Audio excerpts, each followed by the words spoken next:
Jitesh Sharma's inclusion in place of Sanju Samson.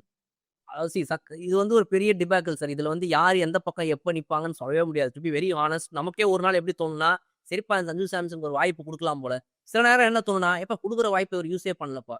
So இது வந்து ஒரு பெரிய டிபாக்கிளா இருக்குது சார். இப்போ வந்துட்டு அவர் ஒரு ஓப்பனர்னு சொல்லி நல்லா ஆசை காட்டி திடீர்னு மோசம் பண்ணி அவர் சுப்மன் கில் வந்தோடனே வெளியே மிடில் ஆர்டர்ல துரத்திட்டாங்க.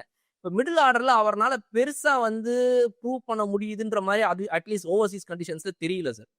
இப்போ அவருக்கு பதிலாக ஜிதேஷ் சர்மா உள்ள கொண்டு வந்திருக்காங்க. How to you see this call? இது ஓகேன்னு தோணுது. ஏன்னா அங்க விக்கெட்ஸ் வந்து நம்ம எதிர்பார்த்தோம் பவுன்ஸ் இருக்கே தவிர ஸ்லோவா தான் இருக்கு, எராட்டிக்கா ஃபிளை ஆக மாட்டேங்குது. அண்ட் உங்களுக்கு பினிஷிங் பார்க்கும்போது ஜிதேஷ் சர்மா பெட்டர் பினிஷிங்ல. ஜிதேஷ் சர்மா நீங்க ஐபிஎல்ல பாத்தீங்க எப்படி பினிஷ் பண்ணாருன்னு. அவர் வந்து வேஸ்ட் எல்லாம் பண்ண சான்ஸே கிடையாது. Extraordinary 360 de Villiers category. அதனால இன்னைக்கு நீங்க இதே சஞ்சு சாம்சன்னா ஓப்பனிங் மட்டும் பின்னாடி வர வர வர அவருடைய ஃப்ளோ குறைஞ்சே வரும், அவரோட ஃபிளாம்போயன்ஸ் குறைஞ்சே வரும். நீங்க சஞ்சு சாம்சனுக்கு இருக்க ஸோ அந்த ஒரே ஸ்லாட் மேலதான் பண்ண முடியும். அப்படி அந்த அகாமடேட் பண்ண முடியலன்னா அவருக்கு போல ஜிடிஎச் ஆடுறதே பெட்டர். ஏன்னா லோவர் ஆர்டர்ல வந்து Sanju Samson is not comfortable.